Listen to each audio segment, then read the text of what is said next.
Today's project is the Porchlight Lantern. This one is all about the details. The shimmer paper, sanded and inked, really looks like aged metal. And the added wire gives it a really authentic feel. It's designed to fit a 5-inch electric candle, so it really glows beautifully.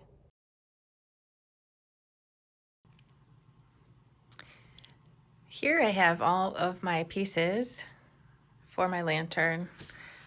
There's these, there's 4 and 4, 4 and 4 of these. These like are trim pieces. Then there's the 4 sides.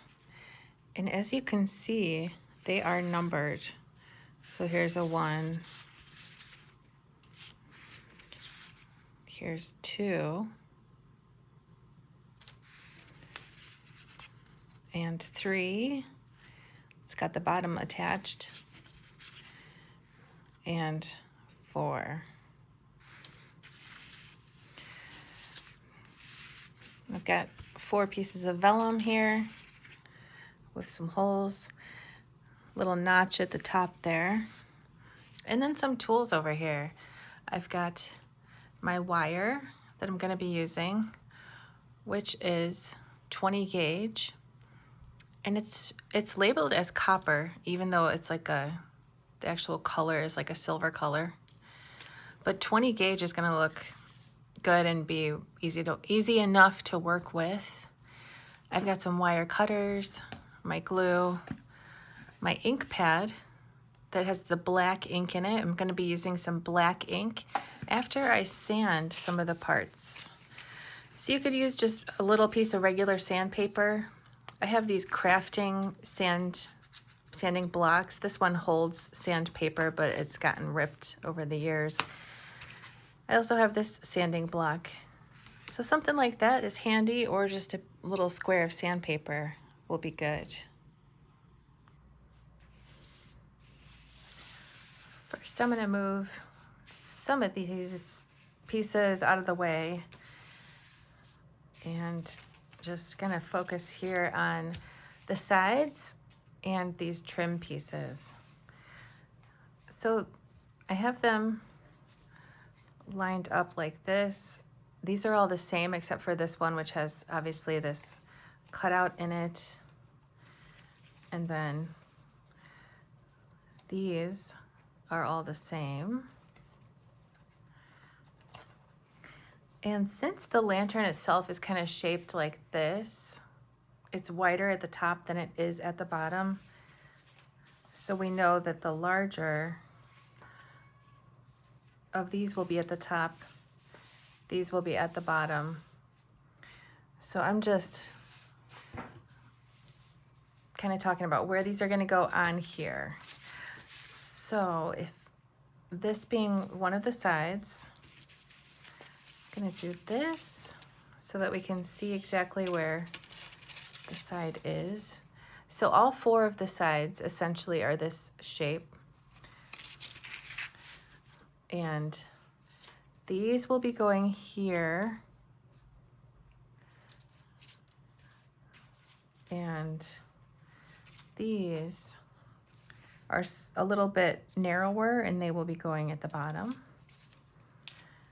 So that's how we know we have top and bottom. Just simplify this here. And then 4 of these should be identical, which these are. And then the other 4 are identical. So let's just see. If I was to try to take one and match that up, they will not match up. So we have 2 distinct piles of identical shapes. So these 4 are all the same. Just like that. And these 4 are all the same here.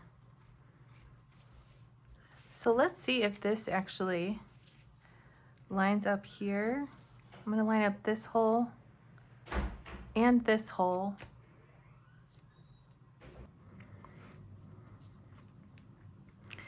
And it looks like I do have these in the right orientation here.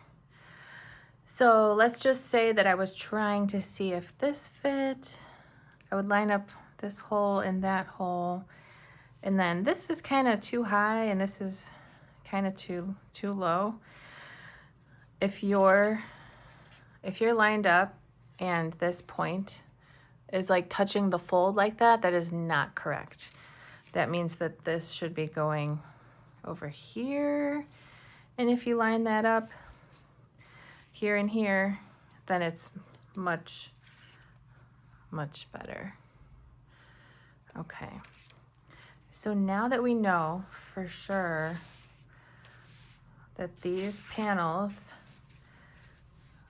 are the right sides, the top and the bottom, now we can put some of them on our sides, actually all of them.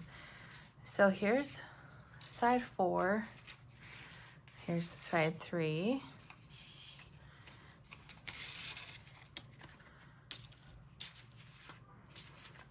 side 2,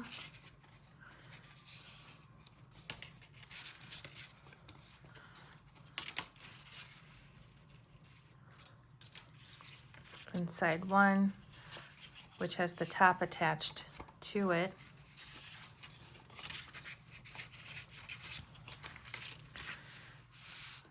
Just like that.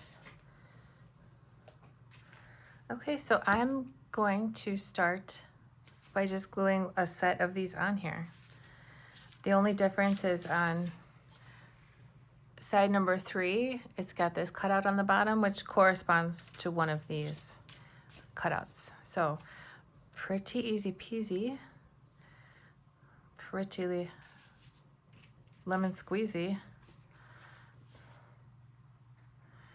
And the paper that I'm using is actually, I think that I ran out of some I was gonna say fancy, but I ran out of my double-sided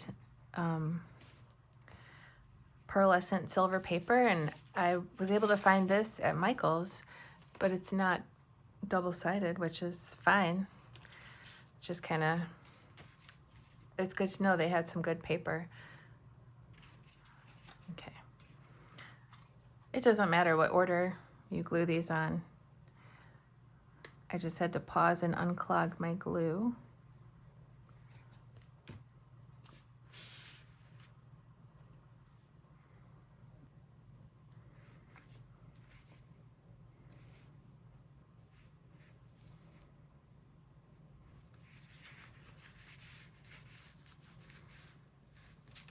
Oh no.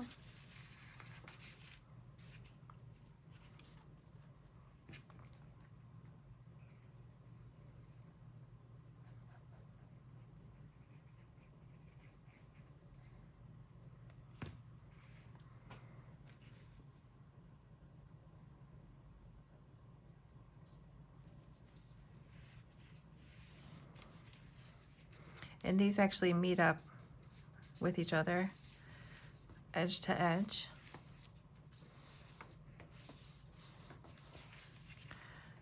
So that just makes a nice looking finish and adds some stability. And then especially when we sand it a little bit and then brush some black ink on it, it's really gonna look like a metal lantern. But first, we're gonna put all 4 of the panels on all 4 of the sides.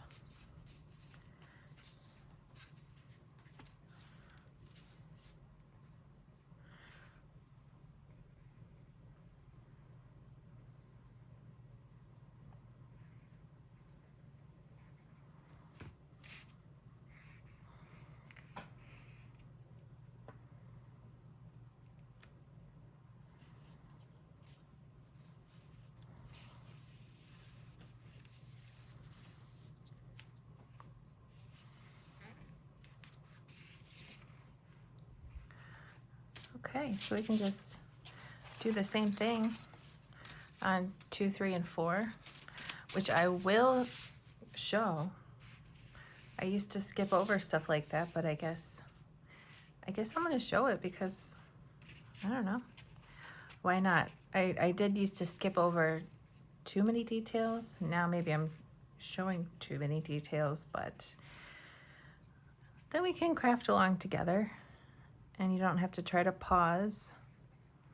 But if you do want to pause and you're watching on a computer, whoa, don't forget that you can use your space bar to pause, which I think is so much easier than trying to grab your mouse and click on the right spot on your screen to pause. I mean, that's fine, but I think just pressing the space bar is so easy for pausing. I like to mention that because I did not used to know that myself, and I feel like it's a game changer if you're watching a video on your computer. I think it works like generally for most video players, not just YouTube, but like if you're watching Netflix on your computer, or what else would there be? I don't know. What do you watch any streaming services on your computer? I bet you the space bar pauses most of them, whether it's in like a browser window or an actual app. You know, like Hulu, Disney Plus, whatever.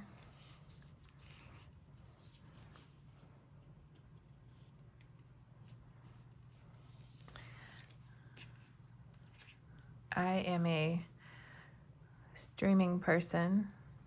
I recently, well, like a year ago, I switched from having AT&T Uverse for my cable to having YouTube TV, and I'm saving quite a bit of money.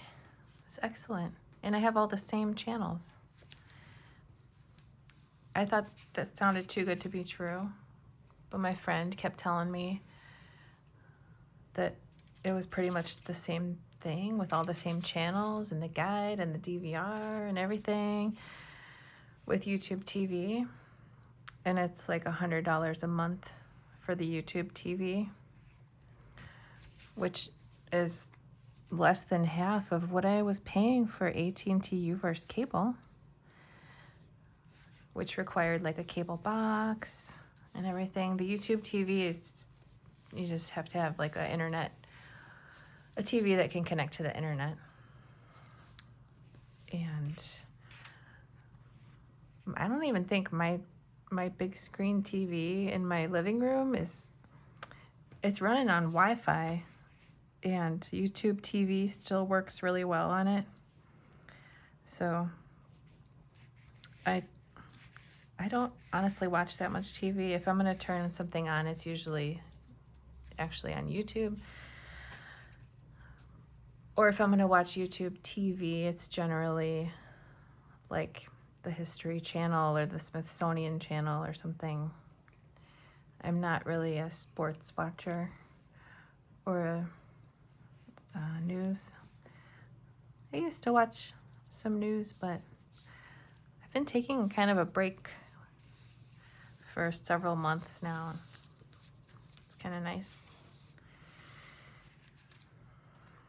So tell me what kind of services and channels and stuff you watch. And if I mean, I'm not affiliated with YouTube TV, but it's worth looking into. I thought it was too good to be true, but then I finally made the switch, and I'm glad that I did, because who doesn't like saving tons of money? Even though you still have to watch ads just like regular TV, but you can DVR and skip ahead. My daughter, when she was like 3 or 4, she was like appalled that if you're watching regular TV, that you can't skip the ads. I'm like, girl, back in my day, there was no ad skipping at all.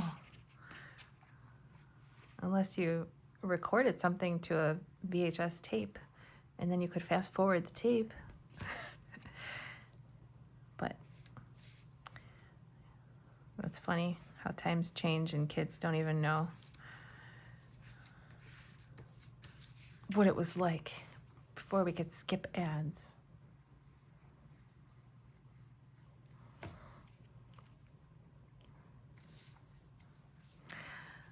But I will say about the YouTube TV also is cool because you can watch it on any device. And now I sound like a commercial, but it is pretty cool. Got literally all the same channels. If it was just me, I would like to opt out of like a bunch of the channels and pay less. But there's really just a basic package, pretty much. So I don't know. But it's nice because you could watch it on your tablet or your phone or your TV or your computer. And it's kind of seamless. You can also set up your favorite channels. Okay, I'm done talking about YouTube TV now, I think. That's all I had to say. Okay, so 3, 2, 4, 1. Okay, so these will be going together side to side, but they will also be getting a piece of vellum on the back. So let me make sure I'm doing this in the right order. Also, these vellum parts have a little divot on the top to signify that they're the top, just to make it easier to identify that you have it going in the right direction.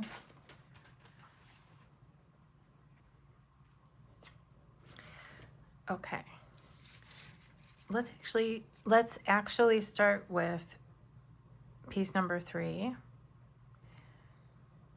I'm going to put some glue on its side tab and then glue piece number 4 on.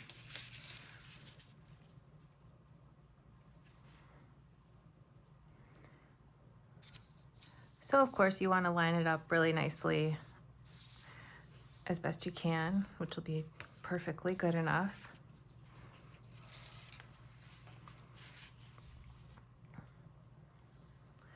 And I'll do the same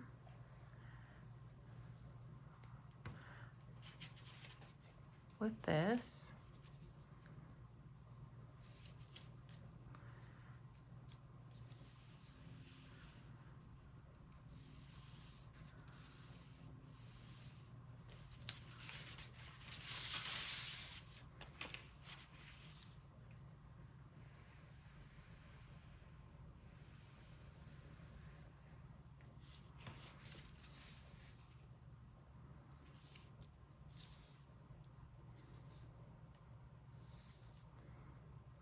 Just like that.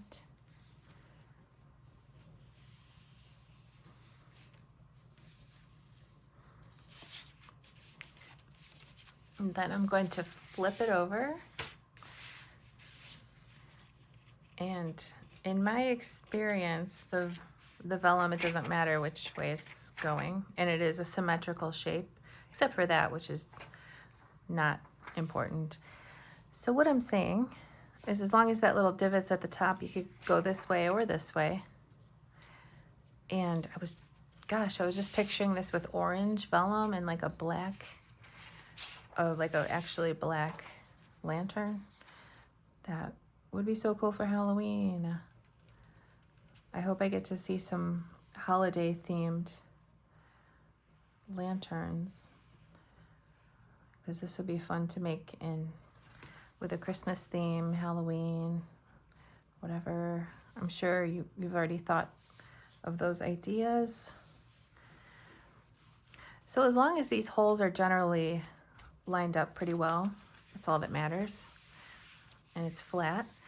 The glue just has a tendency to kind of wrinkle the vellum up, so you want to try to flatten it out as much as you can. It's going to be just fine. That's why I started to dot it, but I'm going to do just a very thin line. If I did a really thick line, it would definitely wrinkle up the vellum, because it kind of, when it gets the vellum like moist, it just gets all wrinkled, and then when it dries, it's still wrinkled, and it'd be fine if that happened, but we want it to not be wrinkled because it's supposed to kind of look like frosted glass, I'm thinking. Those are my thoughts.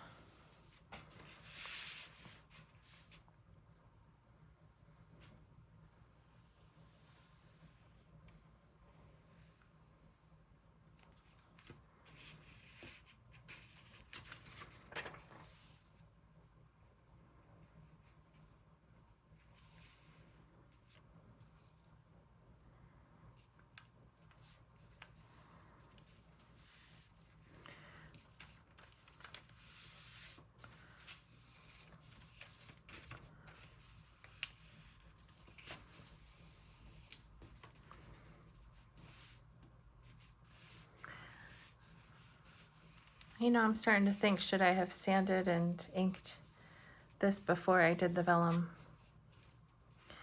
It's possible, but I'm pretty sure that this is fine.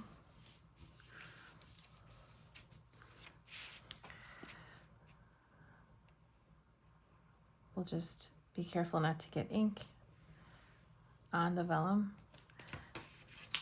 But this is what I did originally, and it worked out okay.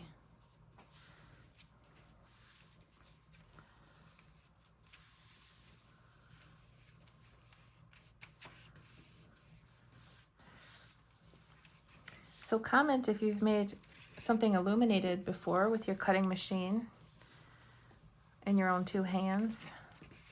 I would love to hear about it. There's definitely something magical about glowing things, little small lights. Okay, so this will obviously be getting closed up like that, but first let us put some of our wire into place.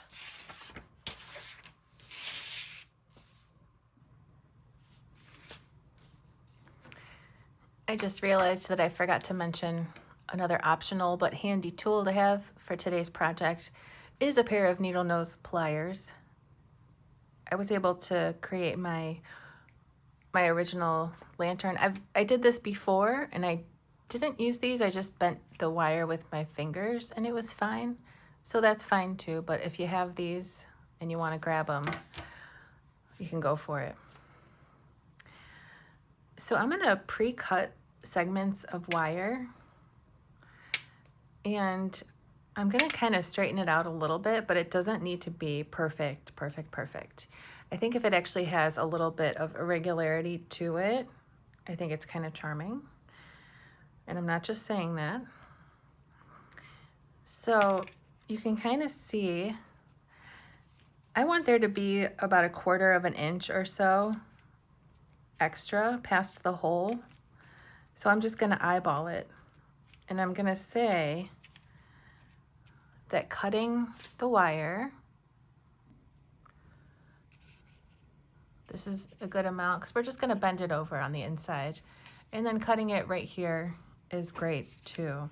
So I will just kind of hold it where I want to cut it. Right about here. And then I'm going to go ahead and cut 3 more because we'll need 1 for each of the sides. So let's do that.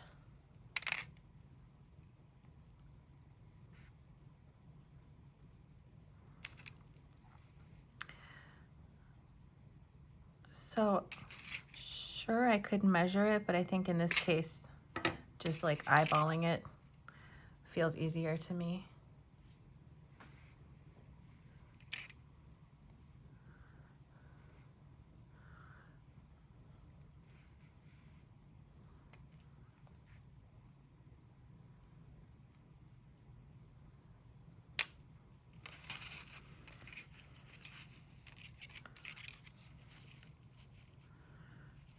And then just using an existing one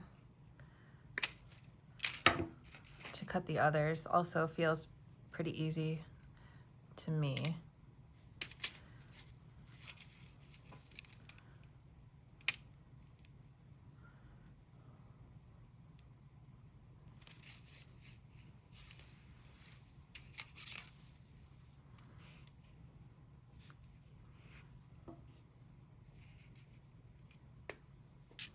Right about there. So now I have four segments that are about equal.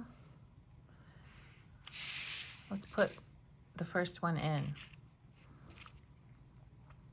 Again, you can use your hands, but this is probably a little more pleasant to do it this way. I just straighten this out a little bit more. So this will go here. And again, there is some wiggle room here, so don't have to be too worried about being exact. But I'm just kind of seeing where I want it to bend right in the center of that hole.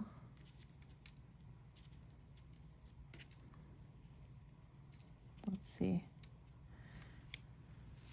Okay.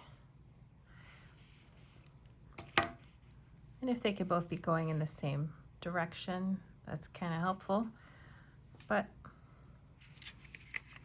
it's gonna work out. So I'll flip it over so you can see. Just bending it over. It's kind of like a giant brad. If you want to trim that off, you can, but since this is a rustic project, the end result will be rustic. So I like the leeway that that gives me when I'm working on it.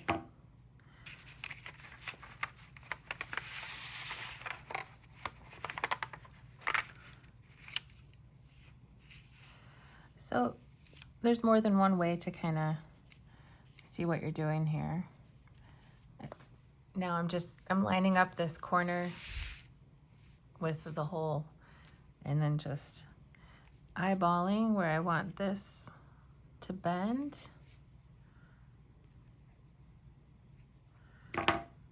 And bending it the same way. This side's a little long, I can trim it. So this is good. It's like a giant staple.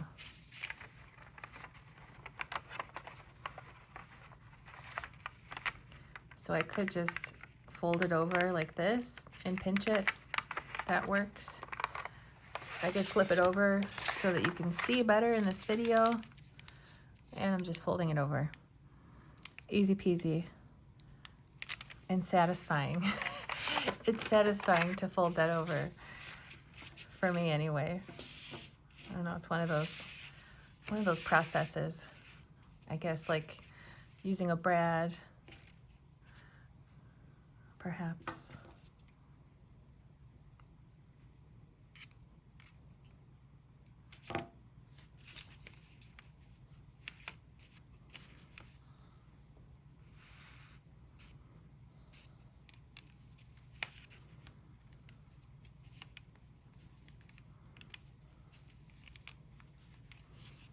Okay.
All right, so there are our vertical wires. Now we're gonna pretty much do the same thing for the little horizontal wires. Then it'll be 1, 2, 1, 2, 1, 2, 1, 2, except these two on the end, I will wait to put on until we fold up and glue. I'm gonna wait until we glue this final tab closed to put on these last 2 horizontal wires. But the other ones we can go ahead and do. So the top wire, the space between the top 2 here is technically slightly larger than this. However, they're close enough that I can go ahead and just cut them to be the same length. So I'm gonna cut here. As you can see, I want there to be about that much sticking out and maybe about here. So I will cut that here, and then I want 8 like this. So I'll just straighten out some wire and cut a total of 8.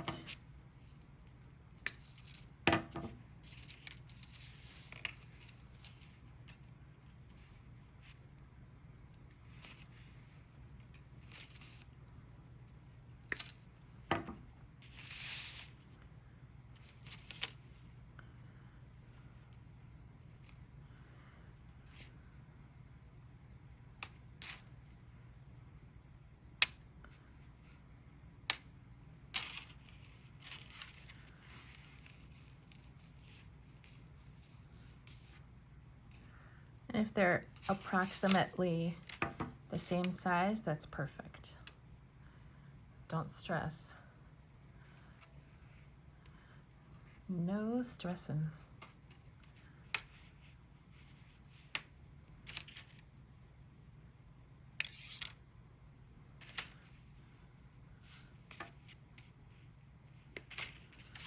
Okay, so I have 5.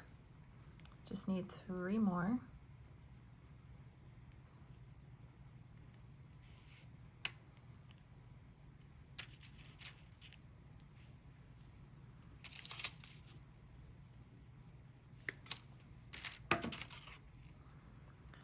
Two more.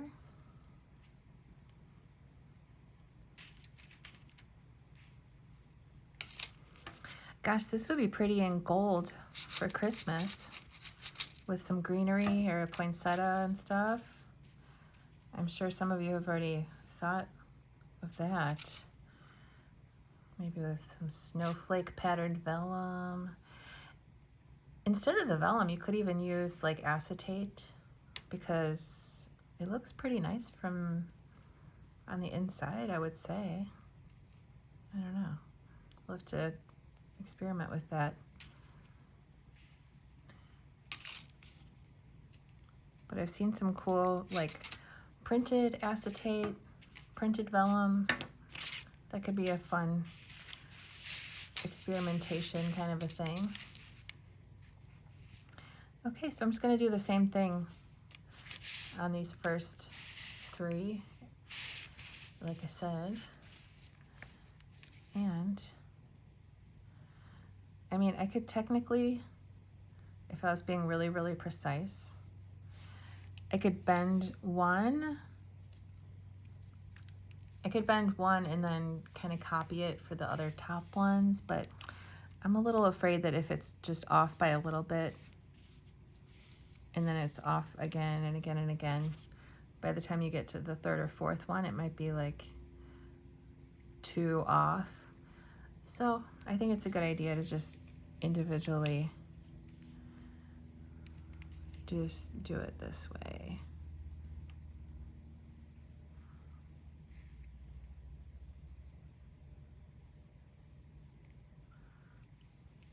So what I'm saying is you could probably use this one to make 4 more. If you feel confident about that, you could, but I feel like if it's a little off, by the time I get to the 4th one, like I said, it could be way too off. This one just fits in there just right.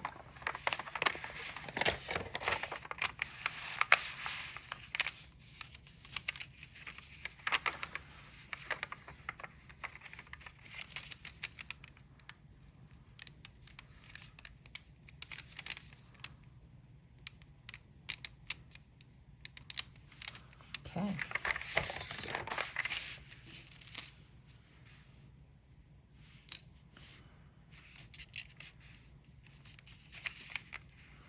So I also think that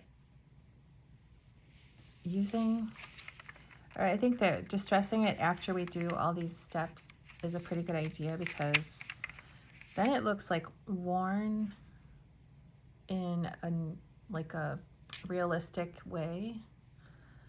You could definitely distress the pieces before you even start or at any point along the way, and that's going to look amazing too. But I'm going to go for distressing it after it's together, because then it looks like it kind of aged in place. Or aged, is that what I'm trying to say? It looks like it actually aged the way a real object would actually age, I think. I don't know. There's definitely more than one way to make this.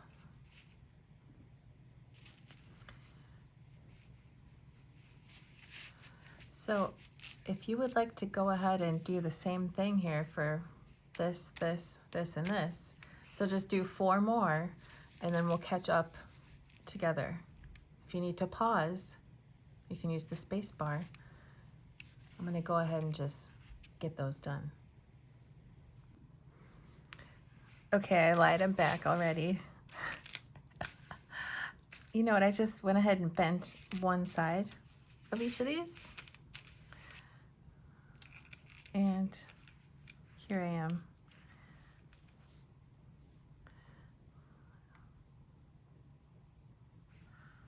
Let's see.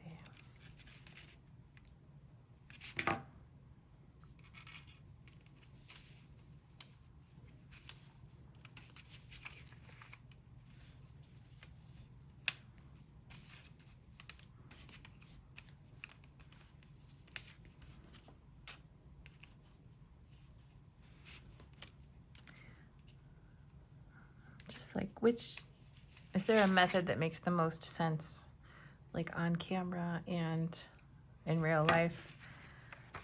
I don't know. Oh, I made that too big. Oops. Oh, that's fine.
Okay.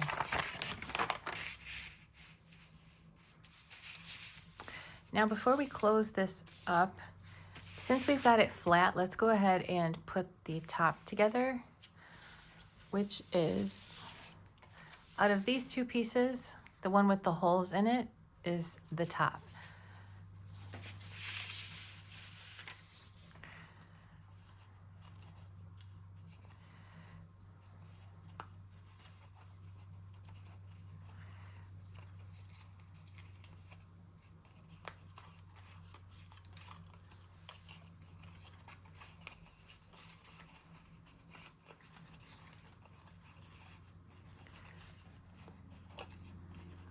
Here's how we're gonna fold it. And then these will go this way. These tabs around the top are just for stability. We're just gonna glue these flat.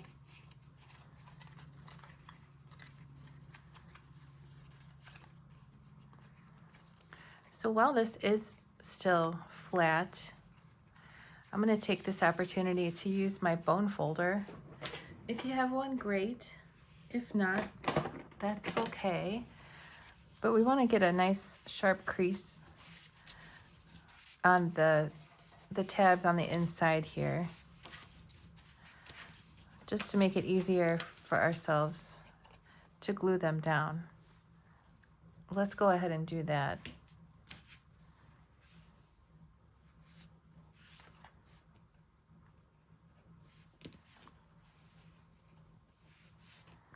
So I'm just going to glue each one just down, just fold it over and glue it down.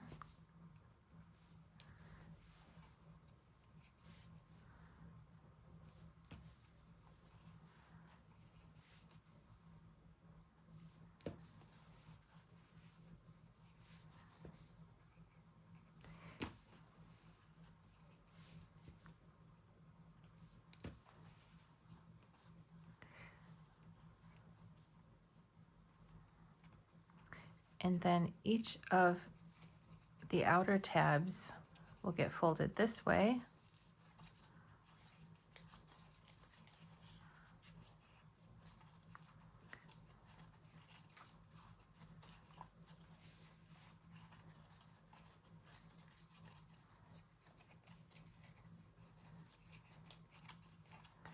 And we'll just glue these together side to side. So I'll just put a couple dots, a couple small dots of glue. Just line it up nicely. Give it a minute to take hold. And just do that all the way around.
So just a couple more here.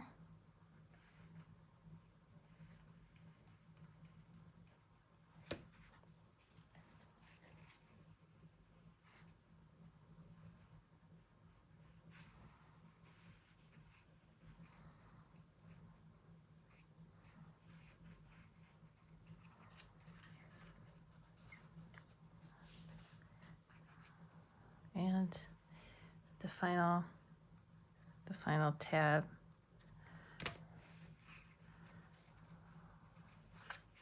Just like that. Easy peasy when you go step by step, one at a time. And there we have the main part of the top. Okay, so mine has a little glue here. That's because I almost glued this on, but that would be too soon. So we're good.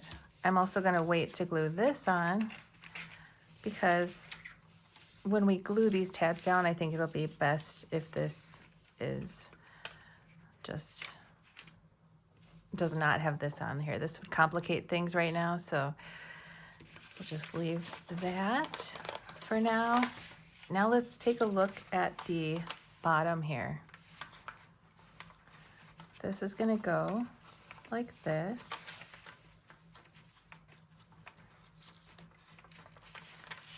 And then we can create this little cup that's gonna hold our candle base.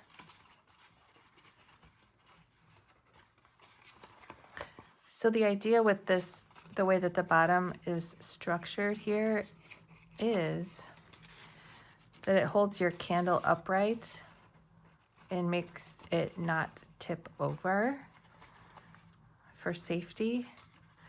However, I would still not leave this project unattended ever. I would never put it on a timer or get one of the automatic ones so that you know that it's on or off and you're in the same room with it.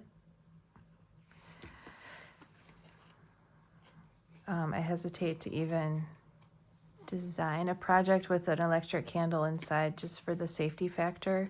So please just don't leave yours on.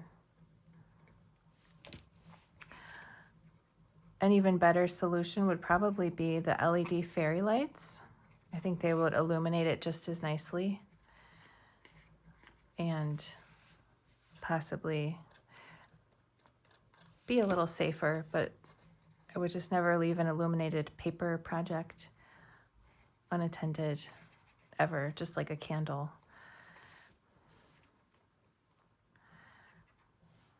But with that being said, I just thought if this whole thing just slid on top of an electric candle, that would be a little simpler. But I wanted to add something to kind of help make sure that the candle doesn't tip over and you don't notice that it's just resting on the inside. So hence this little cup.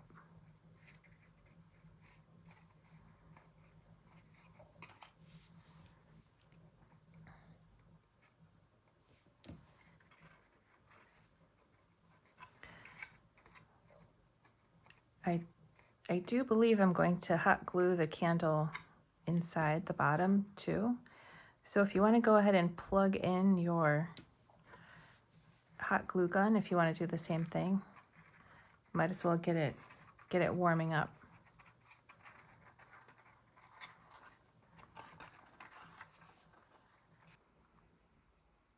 Here's my trusty hot glue gun, warming up. Oh yeah. What color is your hot glue gun? Tell me in the comments.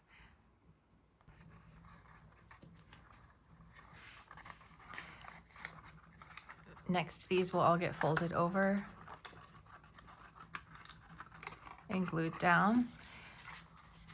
Probably should have creased them while it was flat.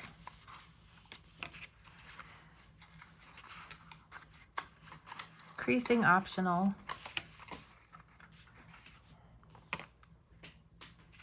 Oopsies.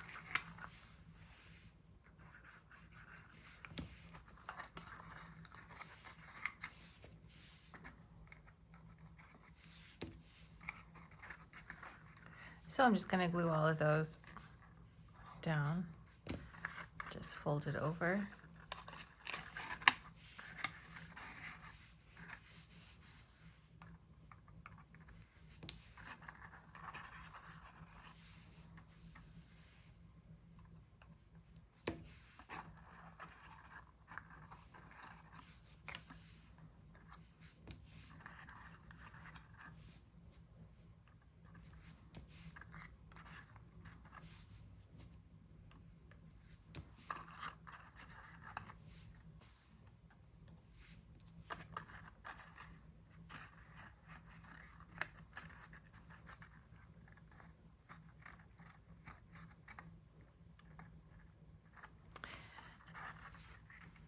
Now you can go ahead and grab your candle, your 5-inch electric candle,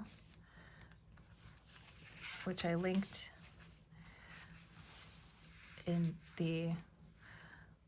on this designs page at svgcuts.com. I have linked to this exact candle. It's on Amazon. Or you could definitely use some LED fairy lights. Like I said, the plug-in kind, warm white, is good. And I think this little candle, I haven't seen it. I haven't seen a short one anywhere but Amazon. So what I'm gonna do is open up this little door here. We're gonna hot glue it right in.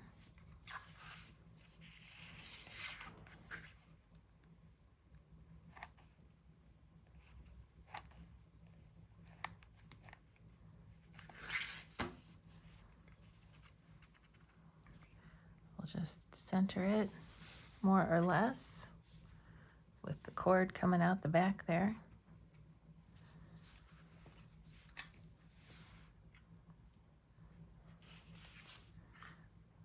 Oh, mine's not perfectly centered, but it's all right. Then I'll close up this little door here.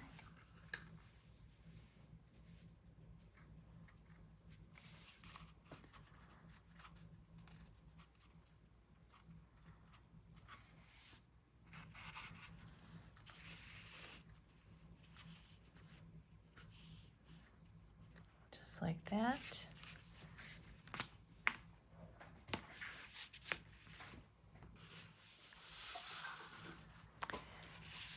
Okay, I'm still saving these guys for just a minute here. I also still have 2 of my little long staples. And let's close this up with some glue, regular glue.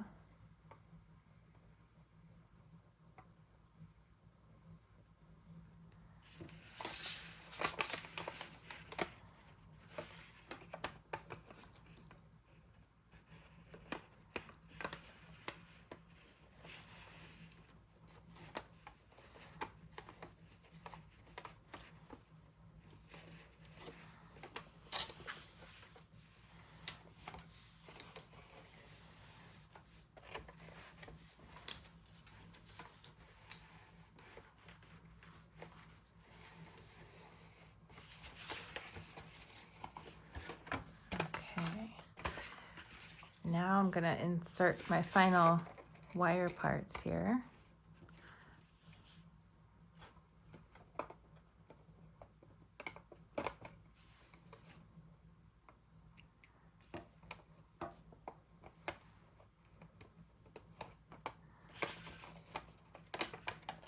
Oh boy. Gosh darn it. Oh, there we go. I think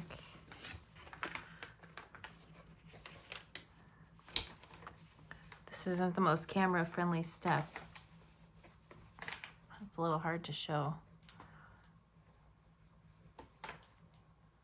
what's going on in there. Just closing it up again.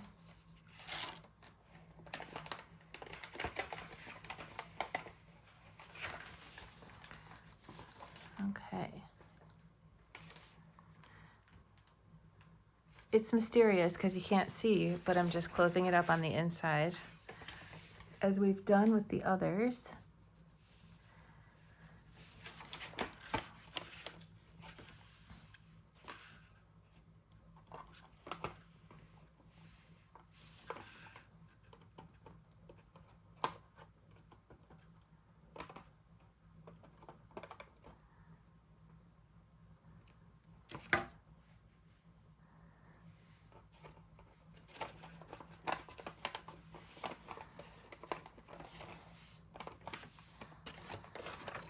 Okay.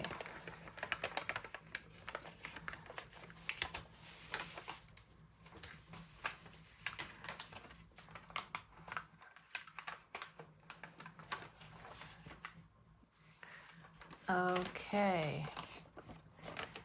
There we have it. I'm not sure if we should glue the top first or the bottom first. I'm gonna go top.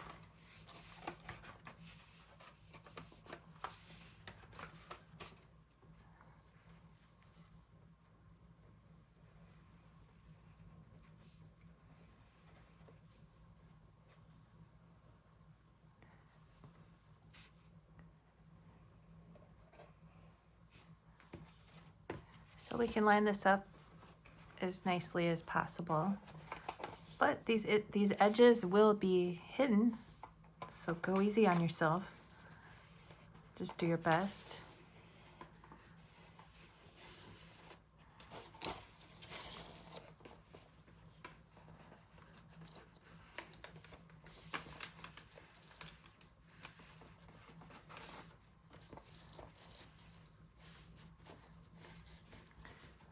Okay.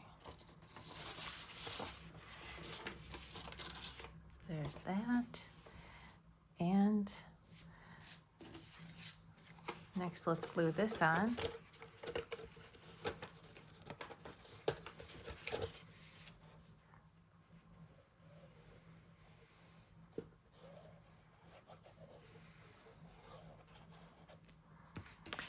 This probably will wrinkle. I'm gonna flatten out these lines of glue. I'm not squeezing the glue bottle, I'm just using it to kind of spread it out a little bit because that will definitely wrinkle up my paper. And even though it's rustic, I don't want it to have like obvious glue lines on it. So that's my strategy there.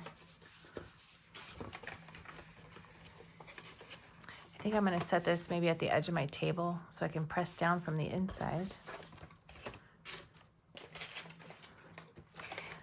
I have a rounded edge of my table, so I'm gonna do this around the sides so I can press from the inside and have something to press against to flatten that out. So that last piece we glued on, we just don't want it to be totally coming off.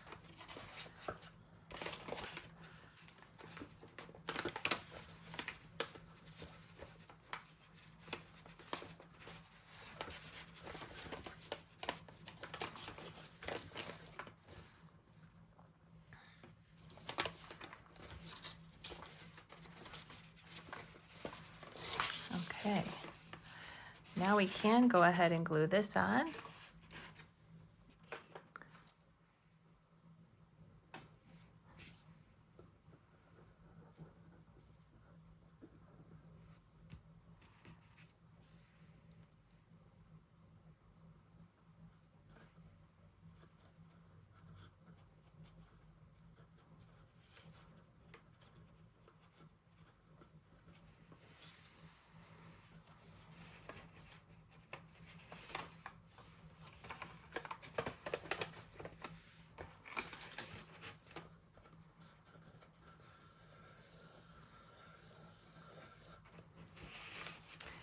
And then I will go ahead and put the wire on the top here.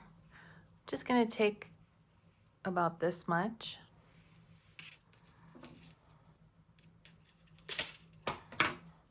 That's probably a little too much, but we just want it to be a cute little handle.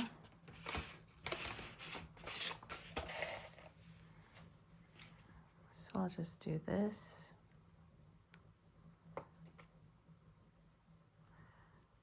And this. Let's see if that really is too, oh, that's too long. Okay. Let's see, I'll trim that. My handle might be a little too long still. Let's find out.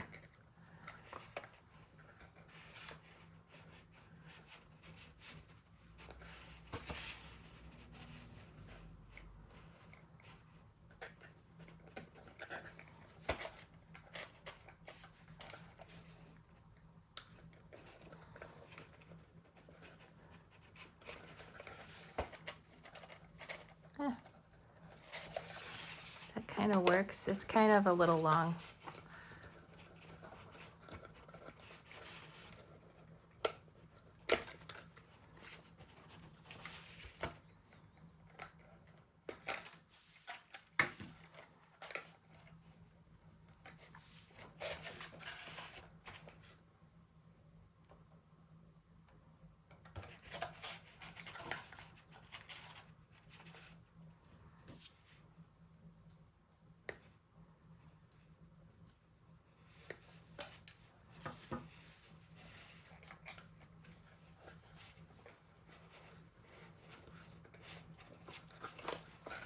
Okay, there.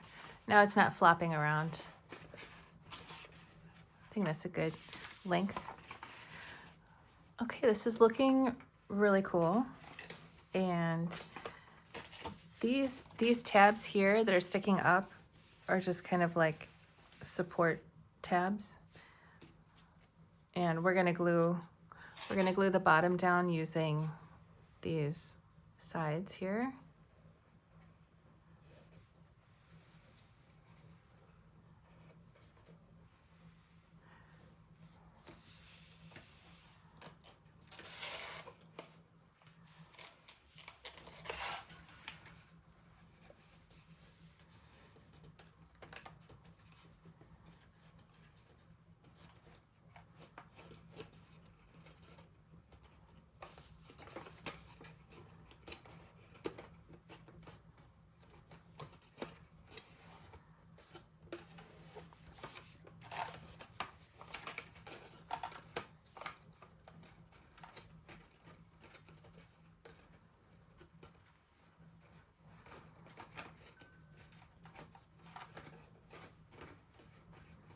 Okay.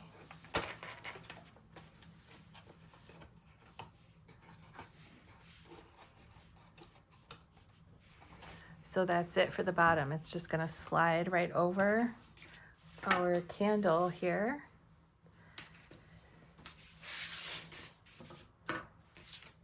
And then we can do some distressing. So this spot here goes there.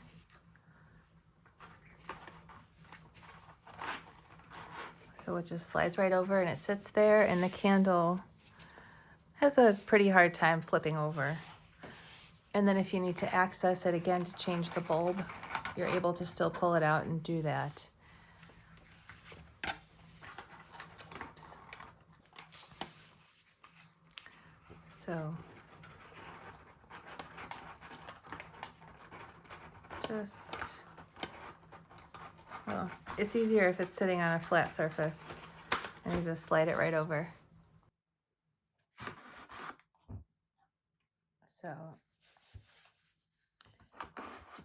it slides on, but it stays nicely. So for now, let's take the candle out of the lantern, and if you want to do some distressing, this is what I did. I just took any kind of sandpaper. It's going to be great. I don't think it really matters if it's like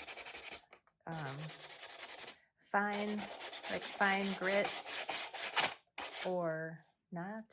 It's kind of an unpleasant noise. I'm sorry.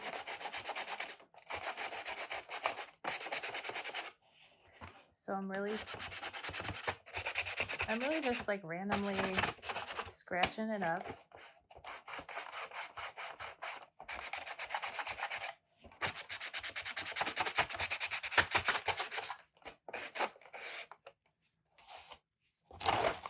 That's really not a nice noise.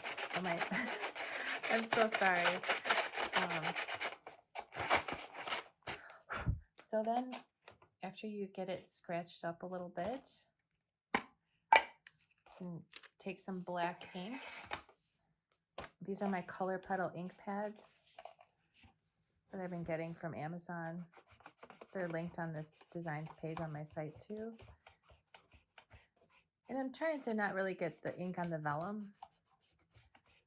but I do like doing this last because then it picks up like the seams and around the little wires and stuff. And I think it just looks more natural that way. So you can go as heavy as you want. And on this shiny paper, it might take the ink a minute to kind of dry. So maybe try not to touch it.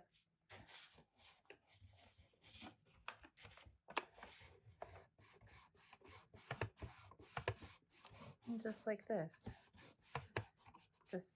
You can be creative here and do it however you'd like. But as you can see, now it really looks like aged metal instead of just a shiny. Like this is okay. It's kind of random, but this is super cool. So you can do that on all the parts of your lantern, even the top here. If you need to get in the smaller areas, it might help to have some ancient loose sandpaper. Just any kind of sandpaper from wherever sandpaper is sold.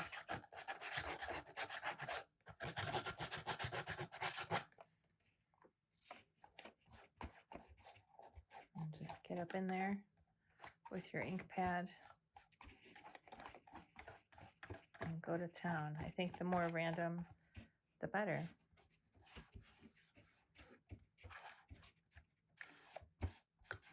I would say it's more about the ink than the sanding, but the sanding certainly does have an effect too, so I wouldn't skip it.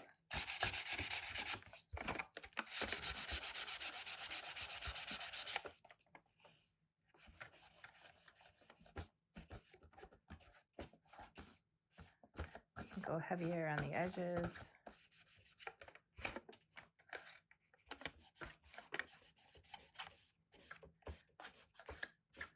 And just get creative.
So that looks really good. I was not even careful with my sanding or my inking at all.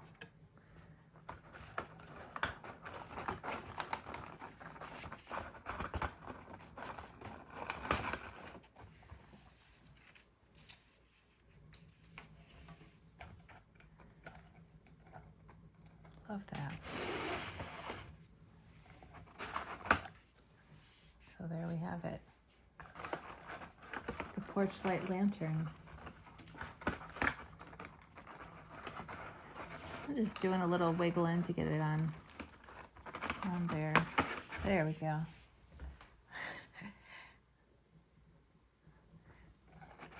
That was not very graceful. Perhaps I can more gracefully just set it on.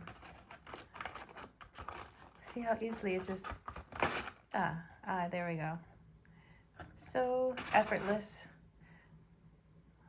Effortless. There we go.